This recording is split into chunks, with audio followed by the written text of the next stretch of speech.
Hello, my name is Bill, and I am an addict. From our basic text. Chapter 1, Who is an addict? Most of us do not have to think twice about this question. We know. Our whole life and thinking was centered in drugs in one form or another, the getting and using and finding ways and means to get more. We live to use and used to live. Very simply, an addict is a man or woman whose life is controlled by drugs. We are people in the grip of a continuing and progressive illness whose ends are always the same: jails, institutions, and death. Those of us who have found the program of Narcotics Anonymous do not have to think twice about the question, who is an addict? We know. The following is our experience. As addicts, we are people whose use of any mind-altering, mood-changing substance causes a problem in any area of life. Addiction is a disease that involves more than the use of drugs. Some of us believe that our disease was present long before the first time we used. Most of us did not consider ourselves addicted before coming to the Narcotics Anonymous program. The information available to us came from misinformed people.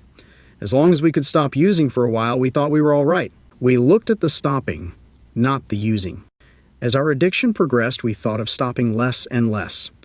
Only in desperation did we ask ourselves, could it be the drugs? We did not choose to become addicts. We suffer from a disease that expresses itself in ways that are antisocial and that makes detection, diagnosis, and treatment difficult.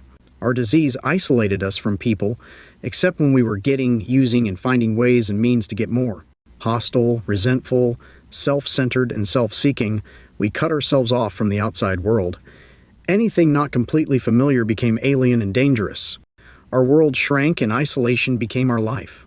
We used in order to survive. It was the only way of life that we knew. Some of us used, misused, and abused drugs and still did not consider ourselves addicts. Through all of this, we kept telling ourselves, I can handle it. Our misconceptions about the nature of addiction included visions of violence, street crime, dirty needles, and jail.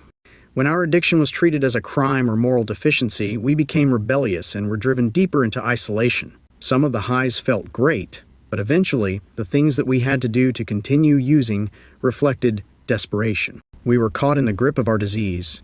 We were forced to survive any way that we could. We manipulated people and tried to control everything around us. We lied, stole, cheated, and sold ourselves. We had to have drugs regardless of the cost. Failure and fear began to invade our lives. One aspect of our addiction was our inability to deal with life on life's terms. We tried drugs and combinations of drugs to cope with a seemingly hostile world. We dreamed of finding a magic formula that would solve our ultimate problem, ourselves. The fact was that we could not use any mind-altering or mood-changing substance, including marijuana and alcohol, successfully. Drugs ceased to make us feel good. At times, we were defensive about our addiction and justified our right to use, especially when we had legal prescriptions. We were proud of the sometimes illegal and often bizarre behavior that typified our using. We forgot about the times when we sat alone and were consumed by fear and self-pity. We fell into a pattern of selective thinking. We only remembered the good drug experiences. We justified and rationalized the things that we did to keep from being sick or going crazy. We ignored the times when life seemed to be a nightmare. We avoided the reality of our addiction. Higher mental and emotional functions, such as conscience and the ability to love, were sharply affected by our use of drugs. Living skills were reduced to the animal level. Our spirit was broken. The capacity to feel human was lost. This seems extreme, but many of us have been in this state of mind. We were constantly searching for the answer, that person, place, or thing that would make everything all right. We lacked the ability to cope with daily living. As our addiction progressed, many of us found ourselves in and out of institutions. These experiences indicated that there was something wrong with our lives.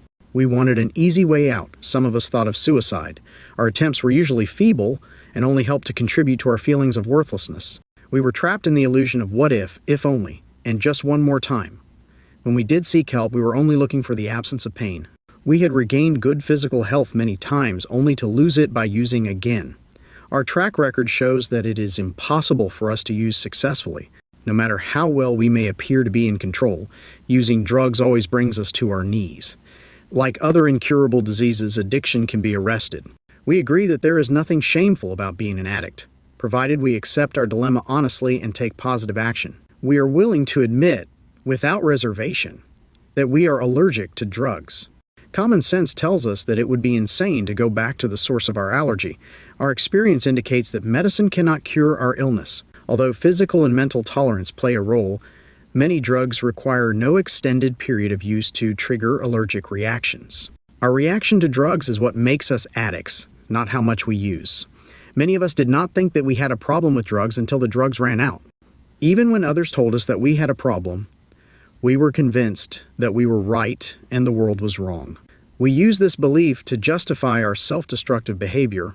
We developed a point of view that enabled us to pursue our addiction without concern for our own well-being or the well-being of others. We began to feel that the drugs were killing us long before we could ever admit it to anyone else.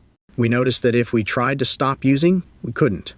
We suspected that we'd lost control over the drugs and had no power to stop. Certain things followed as we continued to use. We became accustomed to a state of mind that is common to addicts.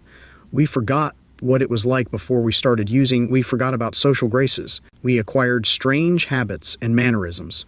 We forgot how to work. We forgot how to play. We forgot how to express ourselves and how to show concern for others. We forgot how to feel. While using, we lived in another world. We experienced only periodic jolts of reality or self-awareness. It seemed that we were at least two people instead of one, Dr. Jekyll and Mr. Hyde. We ran around and tried to get our lives together before our next run. Sometimes we could do this very well, but later it was less important and more impossible. In the end, Dr. Jekyll died and Mr. Hyde took over. Each of us has a few things that we never did. We cannot let these things become excuses to use again. Some of us feel lonely because of differences between us and other members. This feeling makes it difficult to give up old connections and old habits. We all have different tolerances for pain. Some addicts needed to go to greater extremes than others. Some of us found that we had enough when we realized that we were getting high too often and it was affecting our daily lives. At first, we were using in a manner that seemed to be social, or at least controllable. We had little indication of the disaster that the future held for us. At some point, our using became uncontrollable and antisocial. This began when things were going well, and we were in situations that allowed us to use frequently. This was usually the end of the good times. We may have tried to moderate, substitute, or even stop using, but we went from a state of drugged success and well-being to complete spiritual, mental, and emotional bankruptcy. This rate of decline varies from addict to addict. Whether it occurs in years or days, it is all downhill. Those of us who do not die from the disease will go on to prison, mental institutions, or complete demoralization as the disease progresses. Drugs had given us the feeling that we could handle whatever situation might develop. We became aware, however, that drug usage was largely responsible for some of our worst predicaments. Some of us may spend the rest of our lives in jail for a drug-related crime. We had to reach our bottom before we were willing to stop. We were finally motivated to seek help in the latter stage of our addiction. Then it was easier for us to see the destruction, disaster, and delusion of our using. It was harder to deny our addiction when problems were staring us in the face. Some of us first saw the effects of addiction on the people closest to us. We were very dependent on them to carry us through life. We felt angry, disappointed, and hurt when they found other interests, friends, and loved ones. We regretted the past, dreaded the future, and we weren't too thrilled about the present. After years of searching, we were more unhappy and less satisfied than when it all began. Our addiction enslaved us. We were prisoners of our own mind and were condemned by our own guilt. We gave up the hope that we would ever stop using drugs. Our attempts to stay clean always failed, causing us pain and misery. As addicts, we have an incurable disease called addiction. The disease is chronic, progressive, and fatal. However, it is a treatable disease.